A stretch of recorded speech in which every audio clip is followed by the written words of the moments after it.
Eso significa que en mi negocio, que consiste en ayudar a la gente a evitar pagar impuestos, tendré que solo ayudarles a eludirlos. Existe una diferencia entre evasión fiscal y elusión fiscal, y la diferencia equivale al grosor del muro de la prisión. Si eludes pagar impuestos, simplemente encuentras y utilizas formas legales de minimizar tu carga fiscal. Cuando me secuestraron, lo hicieron en mi propia residencia y me pusieron esposas en un avión que iba desde Chipre hacia los Países Bajos. Después de haber sido liberado de una cárcel holandesa, no se me permitió regresar, por lo que en cierto modo los Países Bajos se habían convertido en mi nueva prisión. Los gobiernos crearon básicamente este diario personal con todas las transacciones y datos bancarios de mi cliente. Requerías 3 discos compactos para almacenar toda esa información. Era sorprendente el esfuerzo que hicieron para violar por completo su privacidad. No hay almuerzo gratis.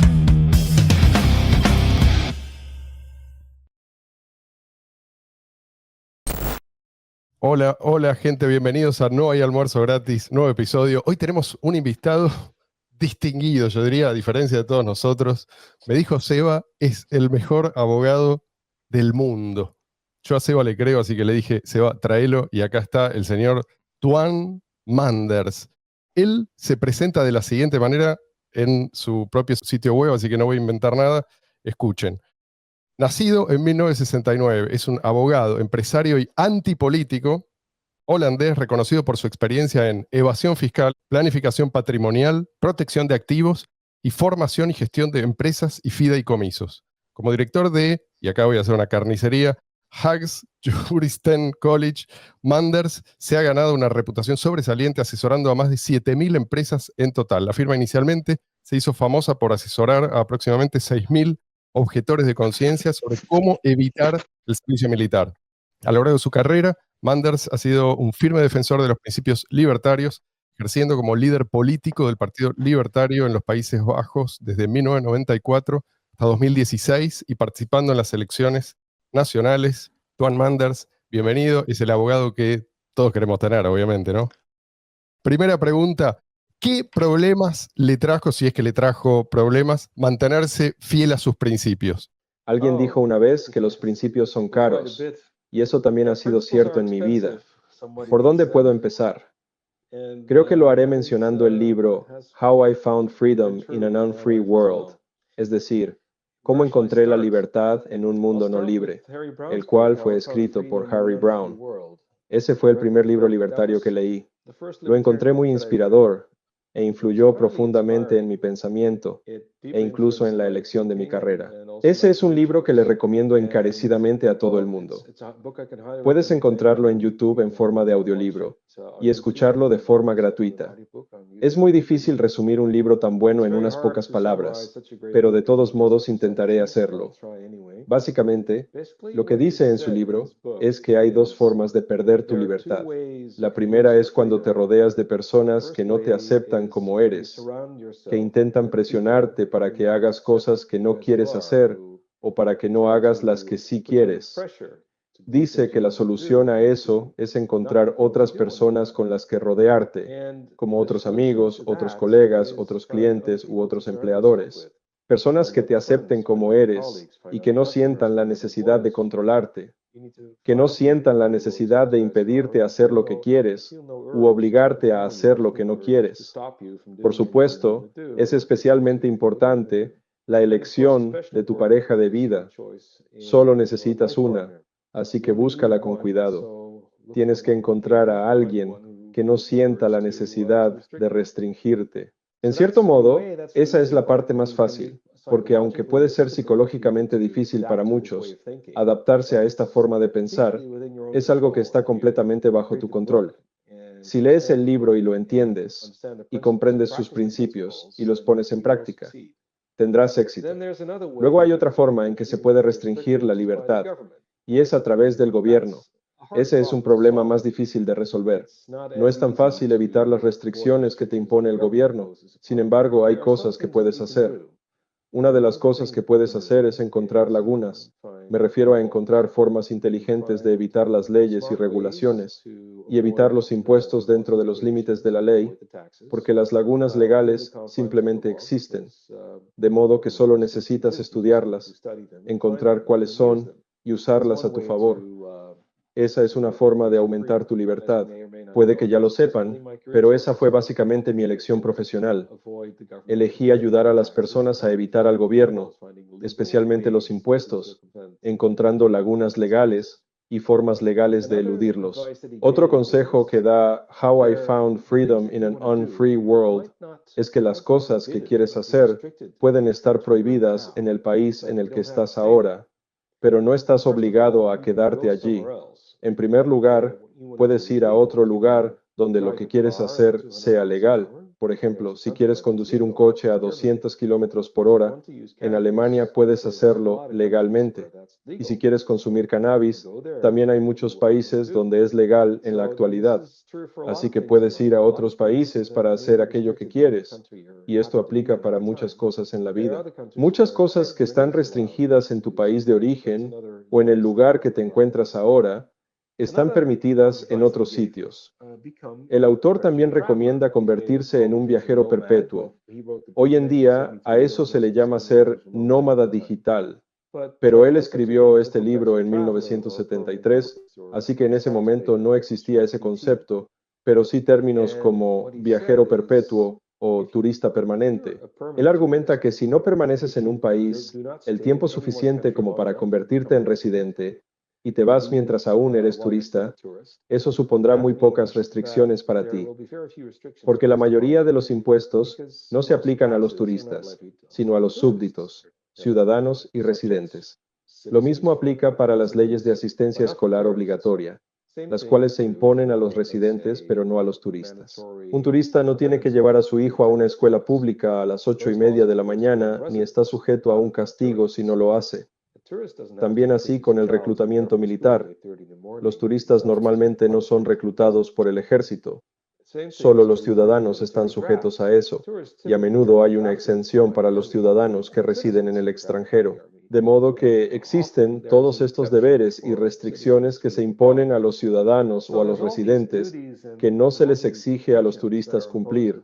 Así que, si eres un turista, no pases tanto tiempo en un país como para convertirte en residente. Simplemente viaja y conoce el mundo. Ser un turista permanente probablemente es la mayor libertad que uno puede alcanzar en la vida. A menudo aconsejo a mis clientes serlo. Y hay otra opción que Brown menciona, y es que los gobiernos son muy incompetentes. No tienen el personal suficiente para controlar a todo el mundo, ni para investigar o verificar si todo el mundo está siguiendo todas sus reglas y edictos. Simplemente no lo tienen. Todo lo que pueden hacer es elegir a unas cuantas personas, investigar a unos cuantos, y luego procesarlas y encarcelarlas, o multarlas y causarles problemas. Pero no pueden aplicar eso a todo el mundo porque se les hace imposible. Así que un enfoque racional como consecuencia de esas premisas es que si quieres hacer algo que el gobierno ha restringido, puedes averiguar cuáles son las probabilidades de que te atrapen y cuál es el castigo que recibirás de ser atrapado. Y en base a eso, puedes calcular si realmente vale la pena. Es decir, si la felicidad que te dará romper la regla compensa el riesgo que conlleva hacerlo multiplicado por los castigos potenciales. Y si descubres que hacerlo funciona para ti, de forma que la ganancia que esperas en términos de felicidad supera la pérdida que supone ser atrapado y castigado, lo racional es seguir adelante y hacerlo. Ahora bien, si eliges ese camino, hay algunas cosas que debes tener en cuenta. En primer lugar, no lo anuncies.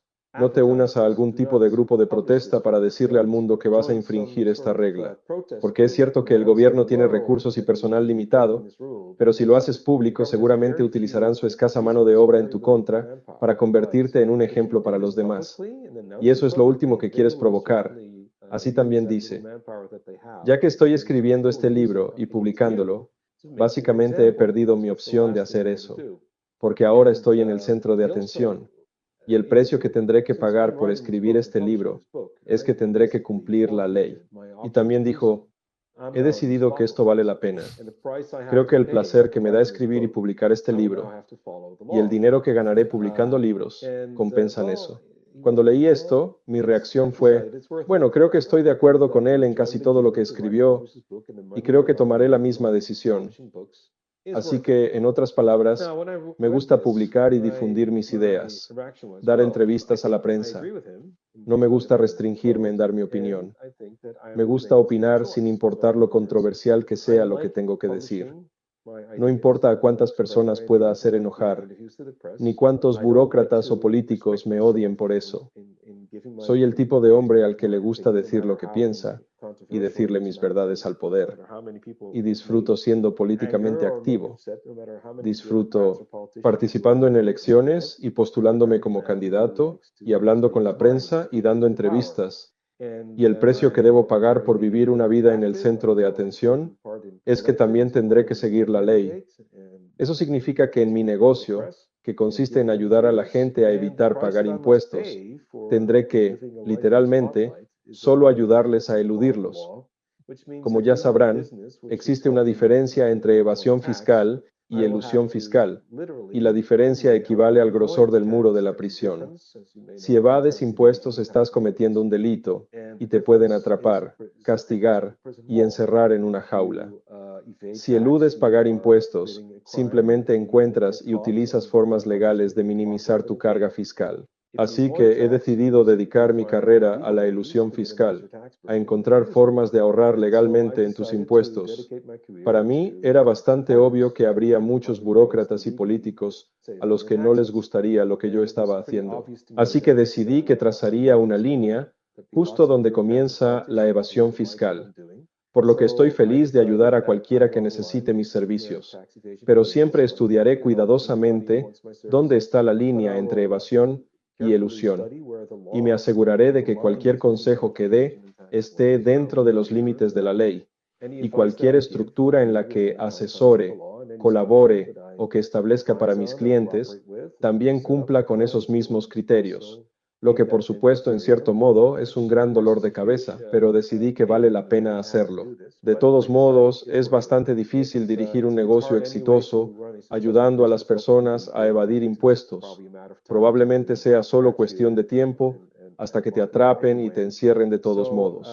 Así que decidí que protegería cuidadosamente la línea entre la evasión y la elusión fiscal y que eso me dará la libertad de decir lo que pienso y decirle mis verdades al poder.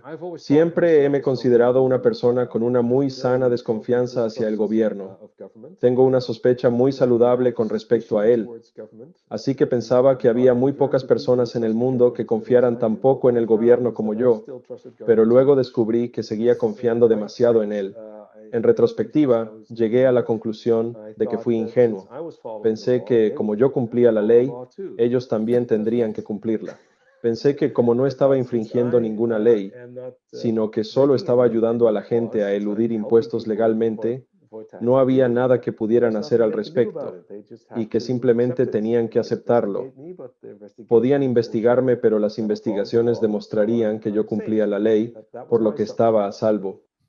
Eso fue lo que supuse, pero mi suposición resultó ser errónea. Así que eventualmente me procesaron. La acusación fue que era miembro de una organización cuyo propósito era ayudar a sus clientes a evadir impuestos, cometer fraude y blanquear dinero. Pasé 107 días en prisión preventiva como resultado de esta acusación y cuando finalmente me liberaron después de ese periodo ni siquiera dieron por terminada mi prisión preventiva, sino que simplemente la suspendieron. Hubo algunas condiciones que tuve que aceptar bajo coacción para ser liberado y una de ellas fue que no se me permitiría salir de los Países Bajos a pesar de que había estado viviendo en Chipre. Cuando me secuestraron, lo hicieron en mi propia residencia y me pusieron esposas en un avión que iba desde Chipre hacia los Países Bajos. Después de haber sido liberado de una cárcel holandesa, no se me permitió regresar. No se me permitió salir de los Países Bajos en absoluto, por lo que en cierto modo los Países Bajos se habían convertido en mi nueva prisión. Lo que también ocurrió debido a su acción fue que mi empresa, aunque no fue clausurada formalmente por el gobierno, lo fue en la práctica, porque a todos mis empleados se les dijo que también eran sospechosos. No los encerraron, pero cuando se les dijo que estaban bajo sospecha y se fueron a casa, todos renunciaron el mismo día, por lo que mi empresa prácticamente fue cerrada, aunque no fue clausurada formalmente. Y por supuesto, como era de esperar, todas estas acusaciones estaban en las portadas de los periódicos.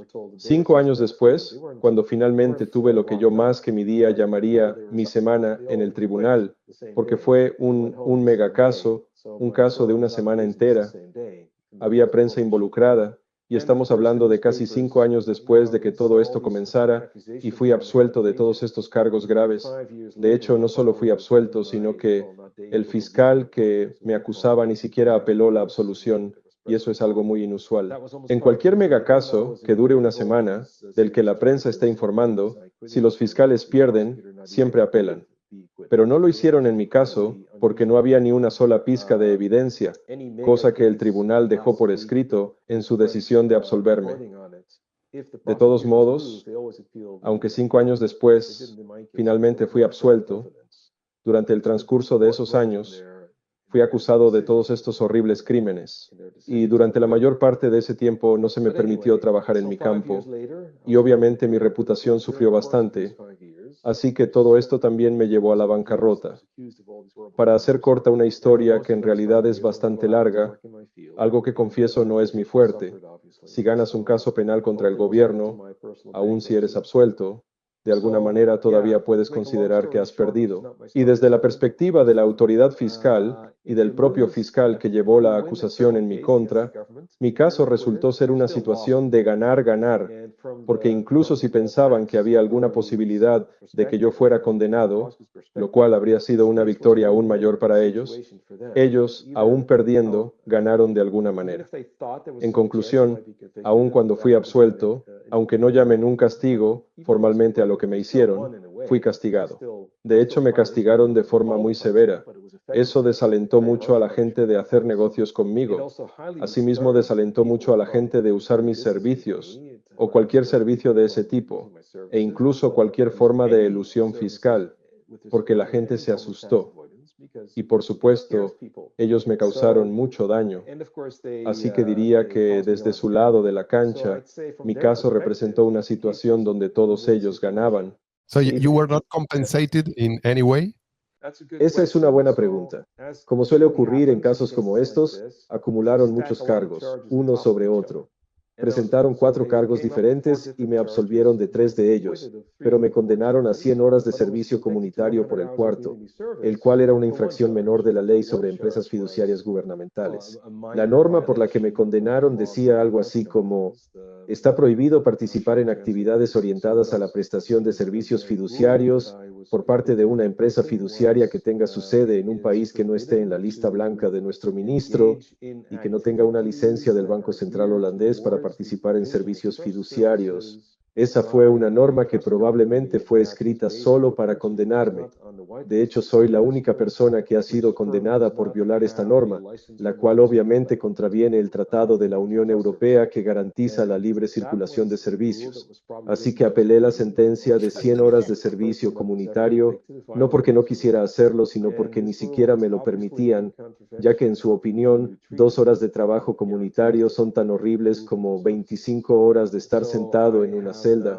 De modo que para ellos, 100 horas de servicio comunitario equivalen a 50 días en prisión preventiva, y yo ya había pasado 107 días en prisión preventiva, por lo que nuevamente, en su opinión, ya estamos a mano. En consecuencia, ni siquiera me permiten hacer esas horas aunque quisiera cumplirlas, lo que demuestra que la razón por la que apelé esta condena no fue porque quisiera evitar hacer el servicio comunitario, sino porque quiero limpiar mi nombre. Apelé la condena y actualmente el caso está ante el Tribunal Supremo holandés, y le he pedido al Tribunal Supremo que le pida al Tribunal de Justicia de las Comunidades Europeas en Luxemburgo una opinión sobre si esta norma, en virtud de la cual fui condenado, viola el derecho de la Unión Europea o no. Estaríamos hablando de una violación de una de las libertades fundamentales garantizadas por el Tratado de la Unión Europea, que es la libertad de circulación de servicios. Una vez representé un caso juzgado por el Tribunal de Justicia de las Comunidades Europeas, y gané en ese momento, así que tengo una buena experiencia con ellos. Lamentablemente, como individuo, en realidad no puedes decidir acudir a ese tribunal de la Unión Europea. Tienes que convencer a un juez holandés, en mi caso un juez local, para que les pida una opinión. Solo si un juez o tribunal local decide pedirle su opinión, entonces darán su opinión, y hasta ahora los tribunales inferiores se han negado a hacerlo. Así que ahora mismo espero que el Tribunal Supremo acepte mi solicitud de pedirle una opinión al Tribunal de la Unión Europea. Como comenté, ya había trabajado en un caso similar, pero claro, era de naturaleza distinta. Empecé a ofrecer servicios a empresarios en 1996 y en aquel momento era bastante complicado crear una sociedad de responsabilidad limitada en los Países Bajos. Tenías que conseguir el permiso del ministro de Justicia, lo que podía llevar medio año o incluso un año entero, y si alguna vez te habías declarado en quiebra no podrías conseguirlo. Además, tenías que cumplir con un requisito de capital mínimo de 40.000 florines. El Tratado de la Unión Europea garantiza la libertad de establecimiento, así que desarrollamos un producto en base a eso. La legislación de la Unión Europea permite a los empresarios crear sociedades en cualquier estado miembro de la misma, y esas sociedades también tienen libertad de establecimiento, por lo que pueden establecer un negocio en cualquier país miembro. Basándonos en esos principios, desarrollamos un proyecto en el que los empresarios holandeses crearían sociedades en el Reino Unido para sí mismos, y esas sociedades inglesas gestionarían un negocio en los Países Bajos. De esa manera, nuestros clientes tendrían las mismas ventajas que con las sociedades holandesas, pero sin las desventajas. Creamos unas 5.000 de estas empresas inglesas para nuestros clientes holandeses, y al gobierno eso no le gustó, así que aprobaron una ley que dificultaba y hacía menos útil la creación de empresas extranjeras. De modo que los llevé a los tribunales y pedí al tribunal holandés que solicitara una opinión al tribunal europeo, y así lo hicieron. El Tribunal de Justicia Europeo emitió su opinión, confirmando que esa ley holandesa violaba efectivamente la legislación de la Unión Europea, y como resultado, Países Bajos tuvo que cambiar su legislación. Pero no solo Países Bajos se vio obligada a hacerlo, sino que todos los países de la Unión Europea con restricciones similares tuvieron que cambiarla también. Por ejemplo, la ley se modificó en Alemania y Francia. Por tanto, desde entonces, si quieres crear una sociedad en la Unión Europea, estas restricciones que solían existir para los propietarios ya no existen.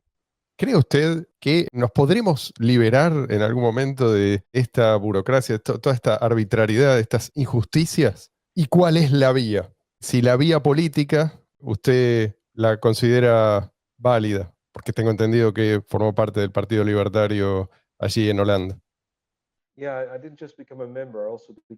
No solo me convertí en miembro, sino también en el decano del Partido Libertario desde 1994 hasta 2016. De igual manera, fui presidente del Partido Libertario en los Países Bajos desde el 94 hasta 2014. En cuanto a su pregunta sobre si creo que seremos capaces de lograr la libertad, responderé de la siguiente manera. Veo al gobierno como una organización criminal. El gobierno es básicamente crimen organizado. Creo que definitivamente es posible combatir el crimen y reducirlo. Eso se ha hecho muchas veces, lo que también es cierto en cuanto a la reducción del gobierno. Soy muy optimista de que a largo plazo seremos capaces de alcanzar un gobierno mucho más pequeño y mucha más libertad de la que tenemos hoy. No sé si es posible erradicar el gobierno por completo, del mismo modo en que creo que es muy difícil erradicar el crimen por completo.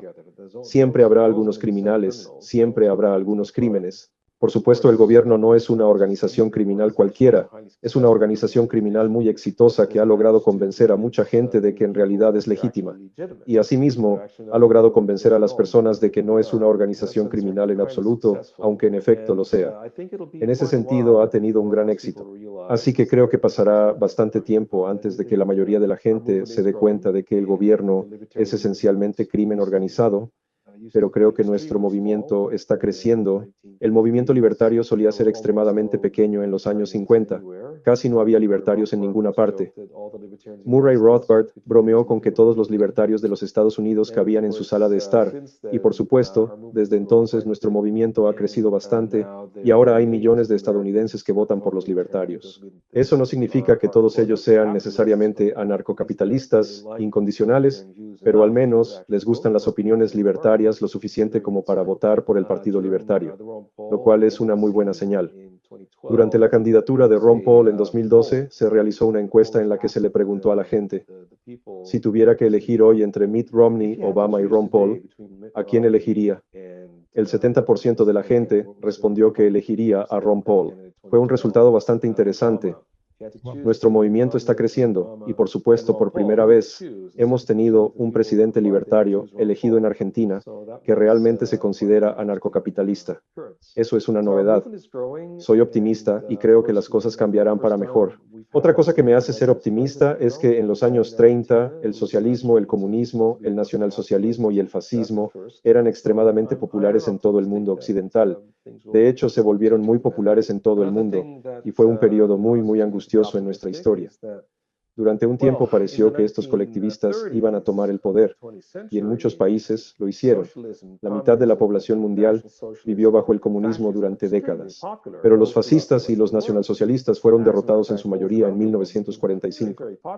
Los comunistas fueron derrotados entre 1989 y 1990 en casi todas partes. No en todas partes, todavía quedan algunos países comunistas, pero se podría decir que lo fueron en casi todos lados. La mayoría de los países del tercer mundo solían tener niveles muy bajos de libertad económica, incluso si no eran formalmente comunistas o socialistas.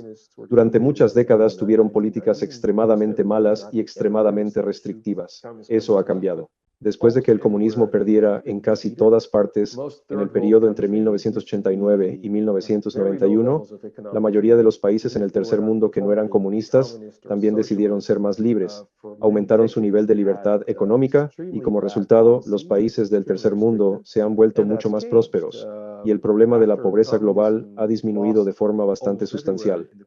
En el año 1800, más del 95% de la población mundial estaba por debajo del umbral de pobreza. En el año 2000, eso se había reducido al 40%. Justo antes de que llegara el COVID, en 2020, ya estaba por debajo del 10%, así que hay muchas cosas por las que estar agradecidos. También en Occidente, las cosas han cambiado para mejor. La década de 1970 fue una época en la que la mayoría de los países occidentales habían desarrollado esta filosofía de impuestos muy altos y una carga muy alta de regulación y nacionalización. Por ejemplo, en el Reino Unido en 1979, cuando Margaret Thatcher fue elegida, la tasa máxima del impuesto sobre la renta para los ingresos del trabajo era del 83% y para los ingresos de inversión había un recargo especial de otros 14 puntos, por lo que en realidad la tasa máxima del impuesto sobre la renta para los ingresos de inversión en el Reino Unido era del 97% y Margaret Thatcher redujo eso al 40%. Antes de Margaret Thatcher no había privatización, simplemente no existía, nunca se había hecho, solo había habido nacionalizaciones, nunca había habido privatizaciones.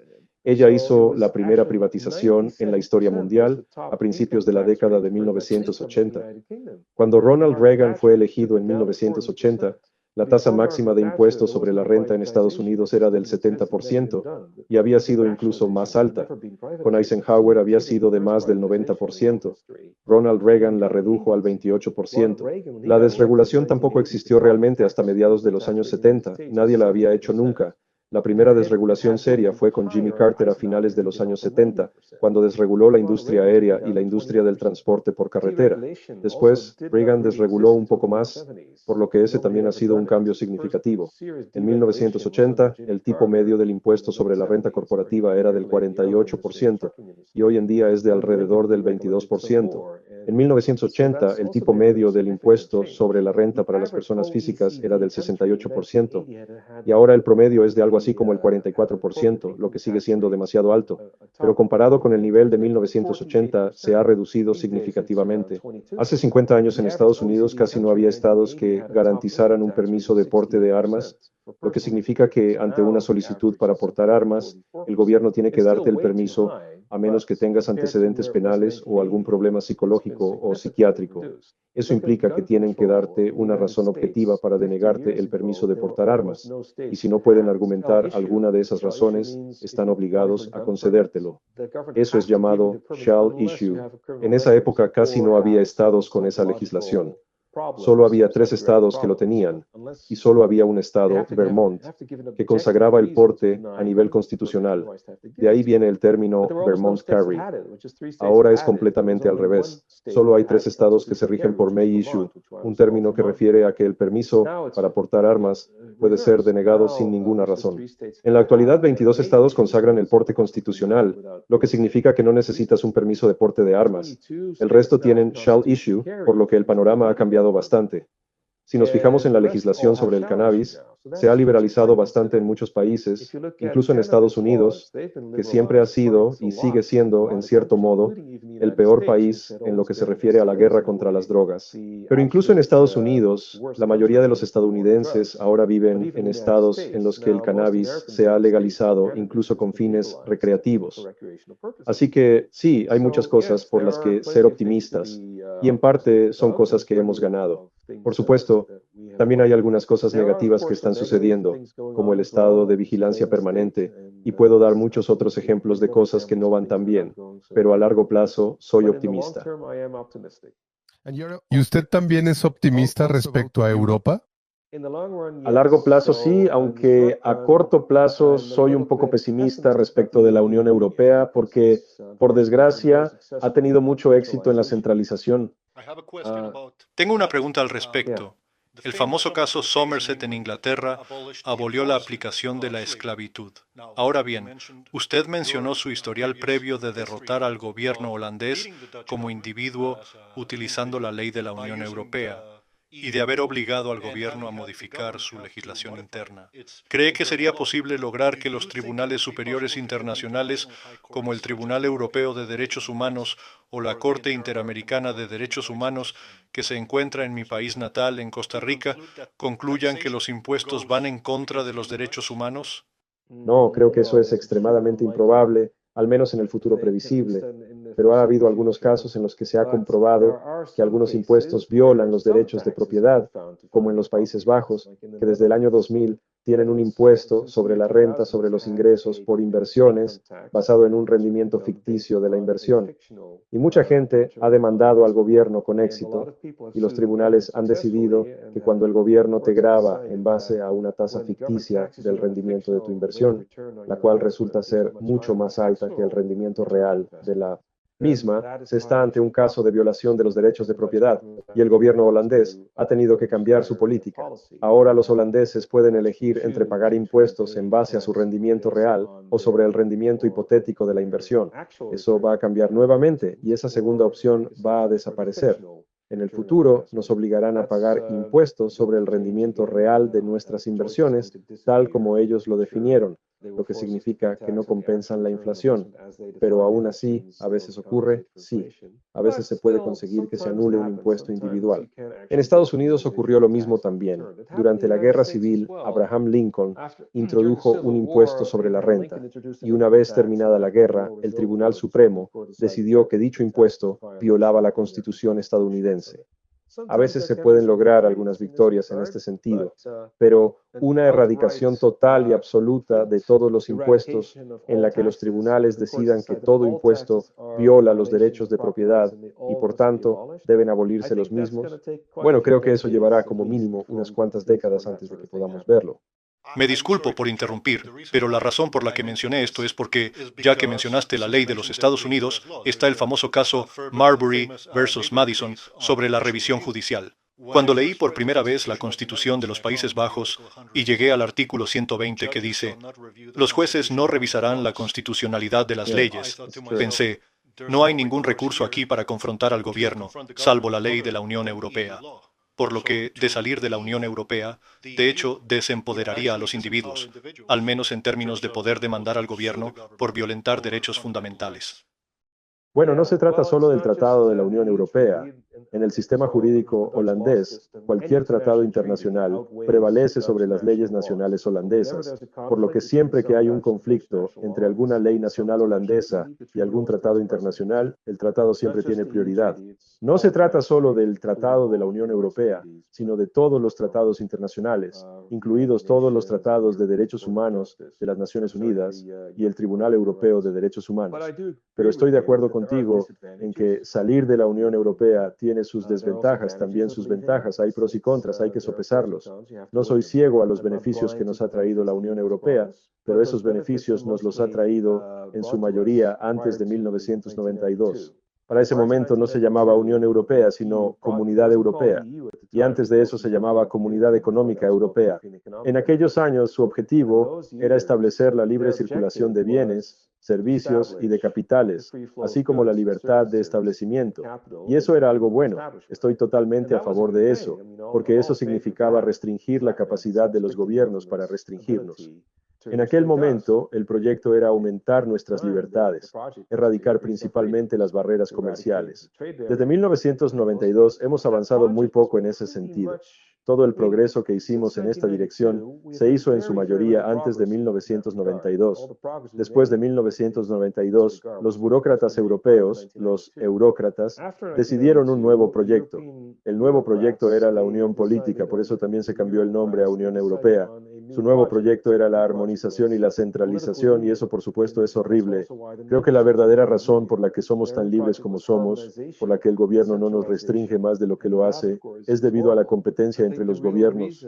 Por ejemplo, cuando Reagan y Thatcher redujeron sus tasas impositivas del 97% al 40% en el Reino Unido y del 70% al 28% en los Estados Unidos, muchos políticos en muchos otros países hicieron lo mismo. No de manera tan extrema, pero también redujeron sus impuestos. No fue porque quisieran hacerlo, tampoco porque fueran defensores ideológicos o filosóficos de la reducción de impuestos como Reagan y Thatcher. La razón por la que redujeron sus impuestos fue simplemente por la competencia.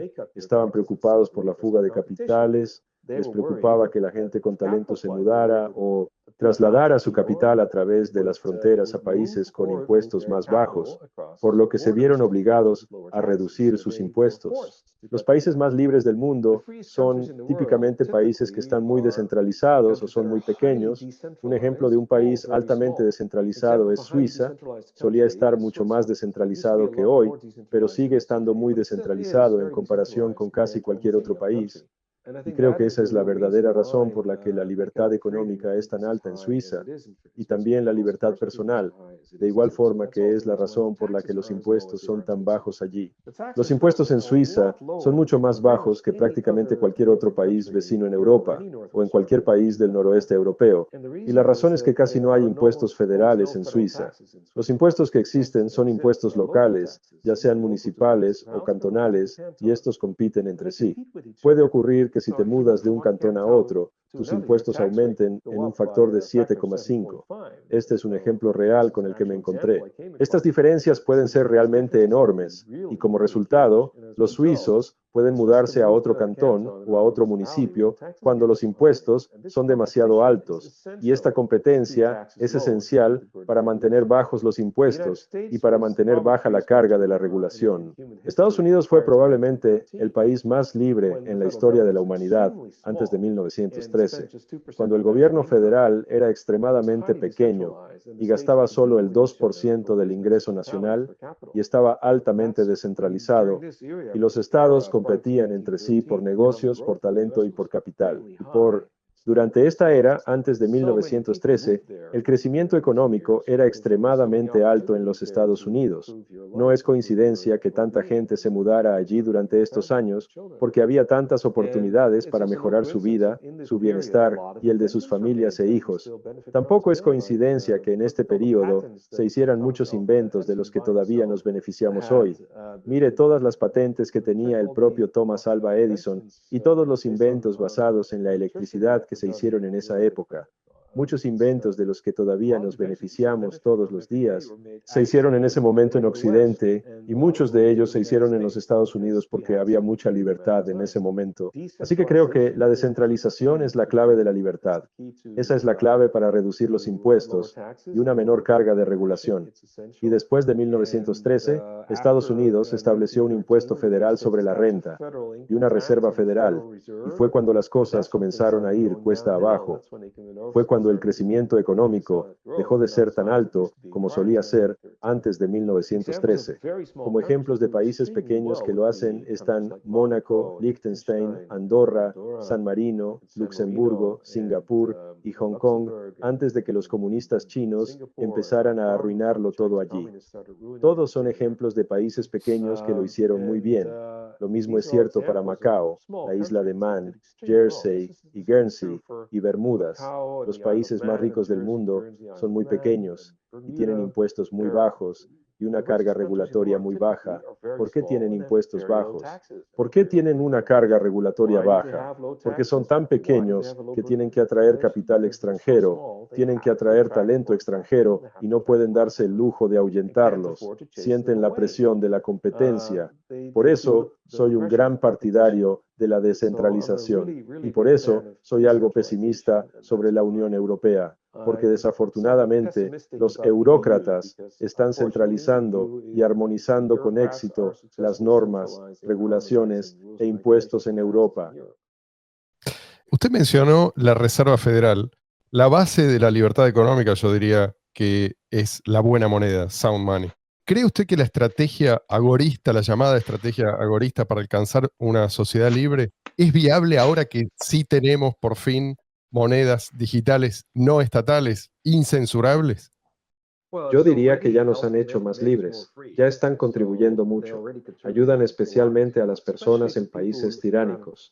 Si vives en un país tiránico, el gobierno simplemente controla tu dinero, tus cuentas bancarias, la moneda, las transferencias internacionales de divisas, y todo esto es parte de cómo controlan a su población y coaccionan sus libertades. Las criptomonedas ya están ayudando a las personas, especialmente Bitcoin, a evitar esta forma de tiranía y a crear más libertad para sí mismos y volverse menos dependientes y menos aplastados por las restricciones gubernamentales. Otro ejemplo fue Wikileaks. Obviamente, necesitaban donaciones para hacer su trabajo. Cuando a los gobiernos no les gustó lo que estaban haciendo, simplemente obligaron a los bancos a dejar de aceptar donaciones para Wikileaks. La única razón por la que Wikileaks pudo sobrevivir es porque podían usar criptomonedas para aceptar donaciones. Así que diría que las criptomonedas ya nos están ayudando a construir un mundo más libre de lo que había sido antes. Ha sido así desde que comenzaron a existir. En cuanto a tu pregunta sobre si creo que realmente serán el camino para establecer un mundo libre, creo que aceleran el proceso. En teoría, el gobierno aún podría ilegalizarlas. Creo que si el gobierno comienza a encerrar a todos los que aceptan criptomonedas, las intercambian, entre otros, aún podrían aplastarlas. No podrían erradicarlas por completo, pero pueden hacer que sea mucho más difícil usarlas. Pueden disuadir a mucha gente de usarlas. Así que creo que es demasiado pronto para declarar una victoria. Todavía hay riesgos a tener en cuenta. Cuando los políticos se den cuenta de lo peligrosas que son las criptomonedas para su poder, aún podrían prohibirlas para salvar su poder. No ha sucedido hasta ahora, al menos no en la mayoría de los países. Así que sí, son de gran ayuda, pero no creo que el éxito esté garantizado debido a la llegada de las criptomonedas. ¿Usted cree que hay un umbral tras el cual el anarcocapitalismo, una vez establecido, podría expandirse así como una mancha de aceite en virtud de los incentivos que, digamos, se activan, que se ponen en marcha en una sociedad de estas características? Nuestros antepasados, los liberales clásicos, tuvieron mucho éxito en los siglos XIX y XX al hacer que Occidente fuera muy libre. Antes de la llegada del liberalismo clásico, la humanidad había vivido en la pobreza y la tiranía durante miles de años. Si nos fijamos en qué tan rica ha sido la gente a lo largo de la historia, hasta aproximadamente el año 1800, todo el mundo era pobre en casi todas partes del mundo. Y luego nos encontramos con un crecimiento exponencial en el gráfico. A partir del año 1800 se puede ver que la riqueza ha crecido inmensamente en tan solo 200 años. Y tras analizarlo, concluyo que la razón es que los liberales clásicos tuvieron mucho éxito en hacer retroceder el Estado. Hasta que el liberalismo clásico se hizo popular, teníamos feudalismo o alguna variante del feudalismo en la mayoría de los países, así que la mayoría de las personas eran siervos que tenían que servir a sus amos, y como resultado, no había ningún incentivo para que estas personas se convirtieran en miembros productivos de la sociedad.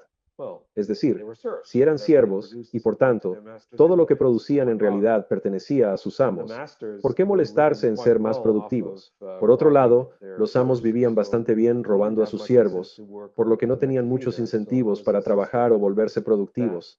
Ese fue un sistema que condujo al estancamiento durante miles de años. Cuando los liberales clásicos tuvieron éxito en la difusión de sus ideas, el feudalismo fue reemplazado gradualmente por mercados libres. Quiero decir, al menos mercados mucho más libres que nunca antes. Y estos mercados libres que se crearon en el siglo XV en algunos lugares de Italia se volvieron un poco más libres en Venecia y en Florencia. Luego, en el siglo XVI, en Flandes, los mercados se estaban volviendo más libres aún.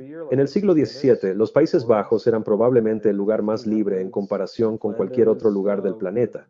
En los Países Bajos se creó el primer mercado conjunto de valores y la primera bolsa de valores, así como la primera sociedad anónima. Pero realmente despegó en el siglo XIX cuando Occidente se convirtió en un lugar muy libre. Especialmente Estados Unidos y el Reino Unido fueron muy libres en el siglo XIX. Y ese también es el caso de Suiza. La mayor parte de Europa occidental se volvió bastante libre, y no es coincidencia que hubiera tanto crecimiento económico en esa época. La expectativa de vida aumentó tremendamente en el siglo XIX. Todas las grandes invenciones que se hicieron durante el siglo XIX. No es una coincidencia, porque esa fue nuestra Belle Époque. Desde el final de las guerras napoleónicas en 1815 hasta la Primera Guerra Mundial en 1914, esos 99 años fueron probablemente los más libres en toda la historia de la humanidad. Y es por eso que Occidente se volvió tan próspero y exitoso. Como dije antes, nuestros antepasados, los liberales clásicos, lo lograron antes una vez para hacer del mundo un lugar mucho más libre. Así que creo que nosotros, los libertarios, podemos hacer lo mismo en el futuro. Otra cosa que quiero mencionar es que una vez que llega el momento de una idea, esta puede propagarse muy rápidamente de repente. Cuando finalmente la gente se dio cuenta de que el comunismo era una mala idea, en un periodo muy corto de tiempo, en casi todos los países comunistas, cayeron sus dictaduras. Los dictadores comunistas simplemente se fueron y aceptaron su derrota, por lo que algo así puede suceder rápidamente. Quiero decir, en la década de 1980, parecía que los comunistas iban a permanecer en el poder durante mucho tiempo. Nadie vio venir su caída y sucedió muy rápidamente. Así que, como dije, una vez que llega el momento de una idea, las cosas pueden avanzar bastante rápido. Así también, a mucha gente le cuesta aceptar un cambio radical en la sociedad porque tienen miedo de lo que pueda ocurrir. Así que prefieren quedarse con el diablo conocido. Pero si esas mismas personas ven que en otra parte del mundo el panorama está cambiando para mejor, entonces, como dice el refrán, ver es creer. Creo que parte de la razón de que el primer país comunista en donde se abolió el comunismo fuera Alemania del Este tiene que ver con que los que allí vivían podían sintonizar la televisión de Alemania Occidental, así que se dieron cuenta de que la propaganda con la que el gobierno les había estado adoctrinando en las escuelas no era más que tan solo eso, propaganda y mentiras. En las escuelas de Alemania del Este se le enseñaba a los niños que los trabajadores de Alemania del Oeste estaban siendo explotados por los capitalistas y que el muro estaba allí para protegerlos de los fascistas. Incluso lo llamaban el muro de protección antifascista. Pero claro, la gente podía ver en la televisión de Alemania del Oeste que los de aquel lado conducían coches bonitos, Volkswagen, BMW y Mercedes. De igual forma, podían ver los anuncios de la televisión y se dieron cuenta de que muchos de estos anuncios eran publicidad de productos que en Alemania del Este simplemente no existían. Además, ¿por qué los capitalistas de Alemania del Oeste gastarían un montón de dinero en publicidad para vender productos si la gente no podía permitírselos? No tenía sentido. Así que, nuevamente, comenzó a aplicar lo de ver para creer. Los alemanes del Este se dieron cuenta de que los alemanes del Oeste estaban mejor que ellos, y por eso se rebelaron. y creo que en el futuro puede volver a ocurrir algo así. Espero fervientemente que el partido de Javier Milei gane muchos escaños en el Parlamento argentino en las elecciones de este año, de modo que tenga la capacidad de realmente hacer un gran cambio, ya que hasta ahora se ha visto severamente restringido por el hecho de que su partido tiene muy poca representación en el mismo. Si eso sucede y si Argentina comienza a crecer muy rápido, me refiero a si crece incluso más rápido de lo que ya lo está haciendo, y si se convierte en una sociedad mucho más próspera, creo que eso tendrá un profundo impacto en el resto de América Latina. Si la gente ve con sus propios ojos que las cosas están mejorando mucho en Argentina y que están creciendo muy rápido, eso eventualmente se extenderá también fuera de América Latina. Así que realmente espero que su partido consiga muchos escaños en las elecciones de 2025, y si eso sucede, ese será otro motivo para ser optimistas. Bueno, me gusta su postura optimista y con respecto a eso y hablando de la sociedad en general, en donde usted se encuentra o en la Unión Europea, ¿cómo ve a la sociedad en cuanto a la fe en el Estado hoy en día comparado con 10 o 20 años atrás? Ya que tenemos, bueno, redes sociales y un montón de información que hoy en día circula al respecto de estas ideas, ve que hay un progreso, ve que hay más información y la gente está más enterada de estas ideas alrededor suyo, ¿no? En su ambiente, en su entorno. En efecto, veo que lo hay. Creo que la reciente tiranía del COVID-19 ha hecho que mucha gente, que antes no era tan crítica ni desconfiaba tanto de los gobiernos, se vuelva mucho más crítica e incluso sospeche del poder gubernamental. Esto se debe a que se dieron cuenta de lo mal que puede llegar a actuar el gobierno, del mal que pueden hacer y de lo lejos que puede llegar la tiranía. Creo que por esa razón mucha gente se ha vuelto mucho más abierta a la idea de achicar el gobierno y, en consecuencia, aumentar la libertad. Veo que mucha gente que antes confiaba en el gobierno ya no confía en él, lo que por supuesto pienso que es algo muy positivo. Sí, dale. ¿Qué le llevó a dejar de ser el líder político del Partido Libertario en los Países Bajos? Y teniendo en cuenta eso, ya que entrevistaremos pronto a Thierry Baudet, ¿hay alguna pregunta que le gustaría que le hiciéramos? En 1994 renuncié a mi cargo de presidente del Partido Libertario de los Países Bajos porque me acababa de mudar a Chipre y pensé que sería mejor para el Partido Libertario tener un presidente que viviera en los Países Bajos y que estuviera allí si lo necesitaba. En cuanto a Thierry Baudet, él defiende muchas cosas buenas, como un gobierno más pequeño, menos impuestos y menos regulaciones. Así que, en general, eso es algo bueno. También aprecio mucho los esfuerzos que hizo para combatir la tiranía del COVID, especialmente porque durante las primeras semanas de la misma, él realmente cayó en la trampa y fue un firme defensor, pero luego realmente se dio cuenta de su error y lo admitió. Cambió completamente de opinión y comenzó a abogar por deshacerse de la tiranía del COVID, y como dice el dicho, cualquier hombre puede cometer un error, pero se necesita un gran hombre para admitirlo. Y dado que había defendido muy públicamente los confinamientos, realmente aprecio el hecho de que haya cambiado públicamente de opinión, así que tengo muchas palabras de agradecimiento para él. Pero la pregunta que haré será sobre algo que me decepcionó, y es lo siguiente. Es extremadamente raro que el gobierno de los Países Bajos proponga eliminar por completo un impuesto, y esto sucedió hace unos 8 años. Me refiero al gobierno de los Países Bajos eliminando el impuesto de retención de dividendos, el cual es un impuesto horrible porque desalienta la inversión, especialmente la extranjera, y muchas empresas importantes se han mudado de los Países Bajos al Reino Unido porque allí no hay un impuesto de retención de dividendos, mientras que en Países Bajos sí, de modo que anunciaron que se irían a menos que se derogara el impuesto de retención de dividendos, y el gobierno decidió eliminarlo. Y Thierry Baudet se opuso firmemente a ello y de hecho utilizó gran parte de su influencia y sus recursos para luchar en contra de la abolición del impuesto de retención de dividendos, lo cual Creo que fue una idea horrible, especialmente teniendo en cuenta el hecho de que él generalmente aboga por impuestos más bajos. Así que creo que no fue solo una muy mala idea, sino que también fue inconsistente con su principio general de favorecer impuestos más bajos, de modo que fue una gran decepción para mí.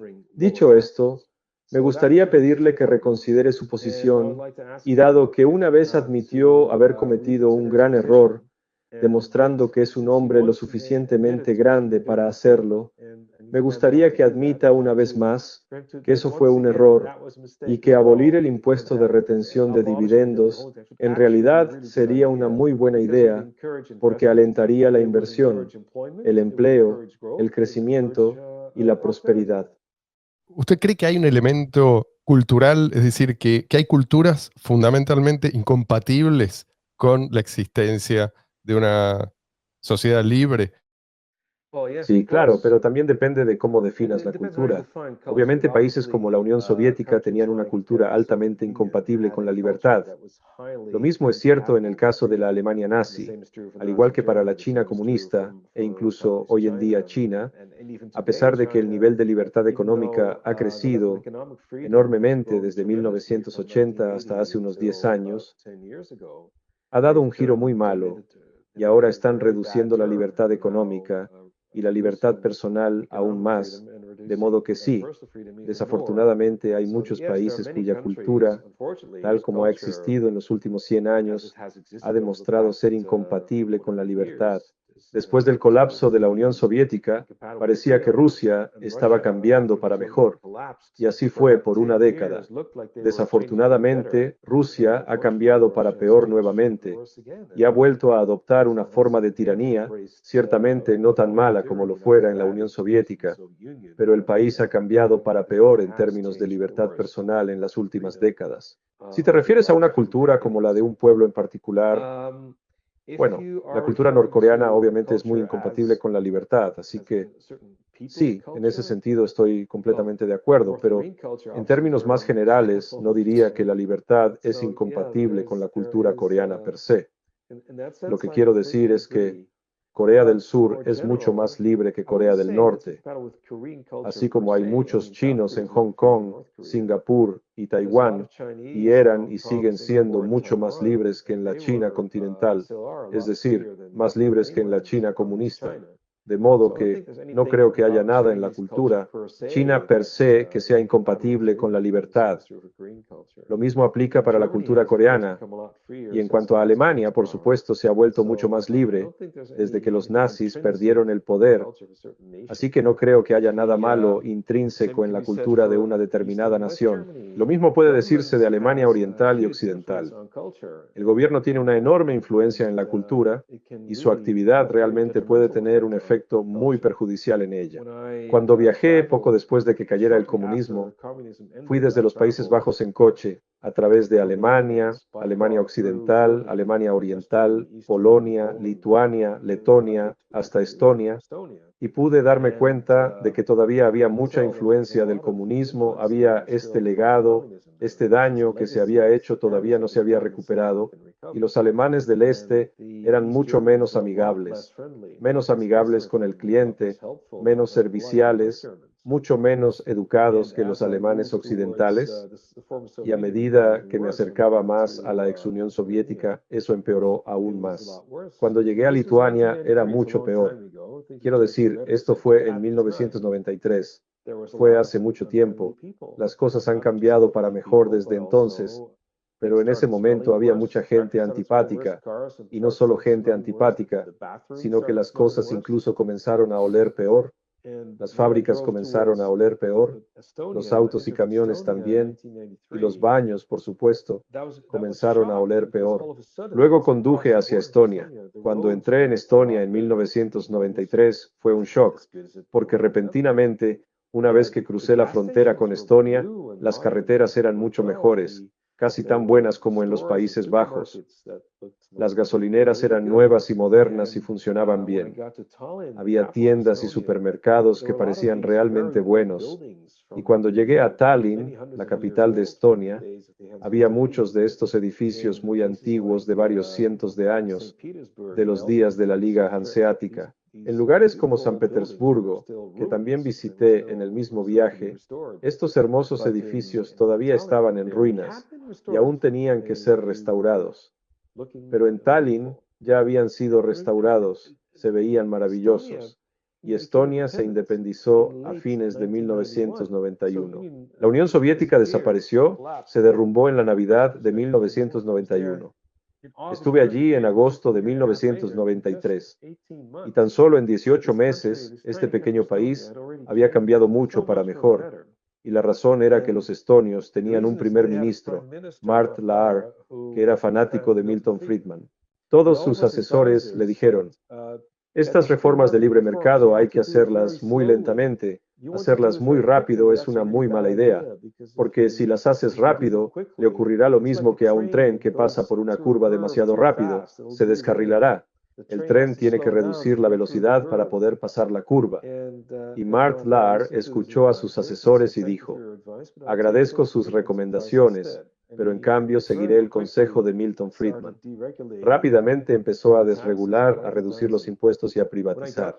Cuando llegué allí en agosto de 1993, prácticamente todo lo que los comunistas se habían robado había sido devuelto a sus legítimos propietarios. Habían introducido el primer impuesto de tasa única en Europa del Este, el primer impuesto de tasa única en el mundo fuera de las islas del Canal de la Mancha y Hong Kong. Introdujeron un tipo impositivo cero sobre la renta de las empresas que todavía tienen hoy. Se deshicieron de todos sus subsidios y todos sus aranceles y de todas sus barreras comerciales. Introdujeron el libre comercio unilateral, algo a lo que por desgracia tuvieron que renunciar posteriormente como condición para convertirse en miembros de la Unión Europea en 2004. Ellos introdujeron una constitución que decía que para aprobar una ley, 2/3 de los votos del pueblo en el Parlamento tenían que votar a favor de la ley. Pero para abolir una ley era suficiente con tan solo 1/3 de los votos. Y esto fue obviamente una bendición para la economía. Es por eso que crecieron tan rápido. Por eso tuvieron éxito en atraer tanta inversión extranjera. Así que obviamente estas reformas de libre mercado, muy rápidas, fueron muy exitosas. El país que hizo exactamente lo contrario a esto fue Ucrania. Ucrania sí siguió esta teoría de que el tren tiene que pasar por la curva muy lentamente o se descarrilará. Y el resultado fue que durante la década de los 90, la economía ucraniana se contrajo en lugar de crecer. Los estonios ahora son muchísimo más prósperos que los ucranianos, y esto no se debe solo a la reciente invasión que sufrió Ucrania. Antes de la invasión, eso ya era así. El crecimiento económico ha sido simplemente tremendo como resultado de sus principios de libre mercado. Aquí en Argentina, nosotros experimentamos las dos estrategias, la lenta y ahora con Milei, la rápida. Esperemos que funcione como en Estonia.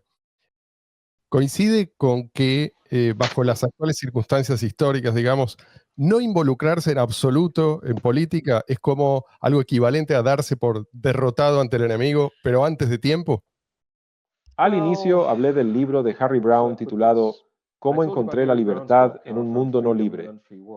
Brown escribió en su libro, y yo estoy de acuerdo con él, que si te vuelves políticamente activo por creer que la inversión que hagas dará sus frutos muy pronto y te convertirás en una persona más libre, asumiendo que tu gobierno te dará más libertad, entonces cometes un gran error, porque la inversión que hagas probablemente tendrá un retorno muy pequeño, ya que hay muy poco que puedas hacer como individuo. Aunque hay excepciones, Milton Friedman fue muy exitoso, y también lo fue Friedrich Hayek. Ayn Rand y Ron Paul tuvieron mucho éxito en difundir sus puntos de vista, pero sus casos son excepciones. La mayoría de las personas, si se vuelven políticamente activas, porque esperan que eso valga la pena y que ellos mismos se volverán más libres, probablemente se agotarán o se apagarán. Así lo llama Harry Browne. Una vez que este tipo de activistas se den cuenta después de un par de años de que con el activismo individual es realmente muy difícil cambiar el curso de la sociedad, dejarán de ser activistas. También escribió que si disfrutas el desafío, eso ya es otra cosa. Si es un pasatiempo y lo disfrutas, está bien. Los pasatiempos te hacen feliz. Los pasatiempos son una excelente manera de conocer personas con ideas afines. Y las personas con ideas afines se hacen grandes amigos. Así que esta siempre ha sido mi opinión. Para mí, ser políticamente activo es un pasatiempo y lo disfruto. Disfruto participando en debates. Disfruto dando entrevistas. Disfruto difundiendo mis ideas. Disfruto conociendo personas con ideas afines y haciéndome amigo de esas personas, trabajando con ellas y comerciando con ellas. Así que si lo abordas desde esa perspectiva, puede ser una ventaja para ti. Puede aumentar tu felicidad. Simplemente no tengas esta falsa expectativa de que tus acciones pronto darán frutos en términos de un país más libre y de que tú mismo seas más libre. Si quieres liberarte del gobierno, la mejor manera de hacerlo es votar con los pies. Mudarte a un país que tenga más libertad que en el que estás ahora. Esa decisión se amortiza de inmediato. Es una inversión que empieza a dar frutos en el momento en que cruzas la frontera, de forma inmediata. Así que esa es una forma más racional de liberarte de tu gobierno. Excelente. ¿Alguna pregunta más? Porque tenemos que ir cerrando. Quería hacerte la siguiente pregunta. ¿Cuál dirías que fue la peor injusticia que experimentaste desde el punto de vista legal, no contra ti mismo, sino en contra de un cliente durante tus años de práctica? Tuve un cliente que se fue de los Países Bajos y realmente se fue, es decir, no visitó el país durante 10 años, ni siquiera para los funerales.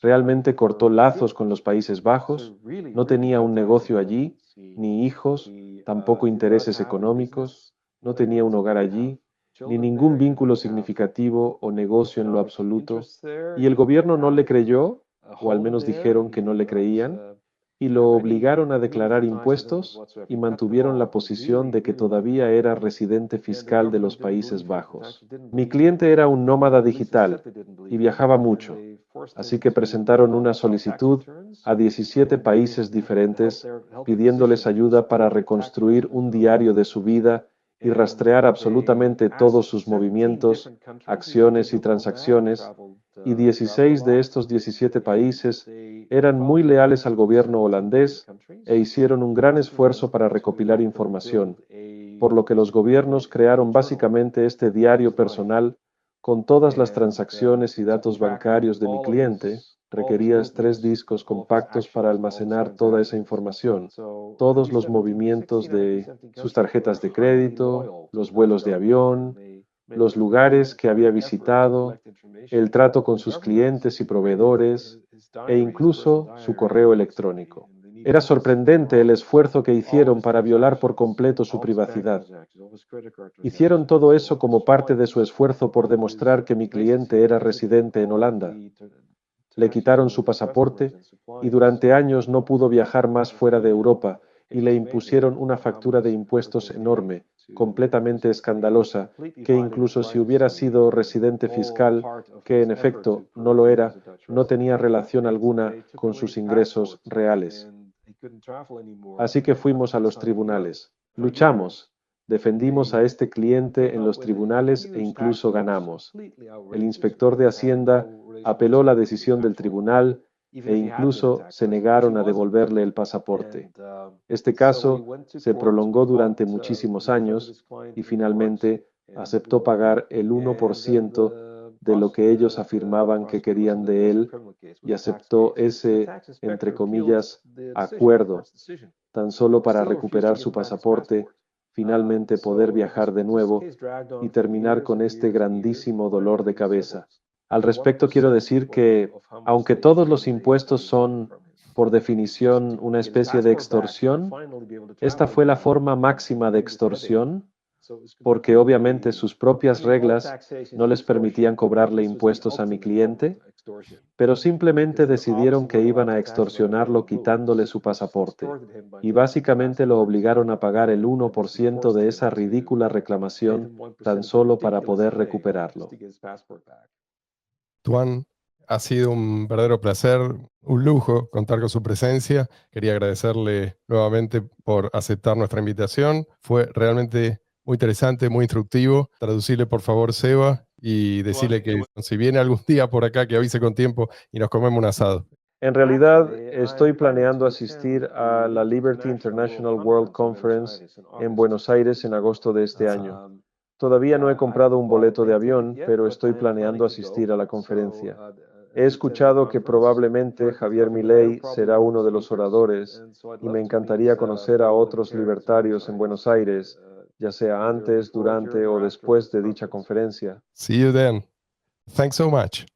Me encantan las carnes argentinas. Mis restaurantes favoritos son los restaurantes argentinos, así que espero con ansias esa parrilla. Te haré cumplir esa oferta. Muchas gracias, de veras.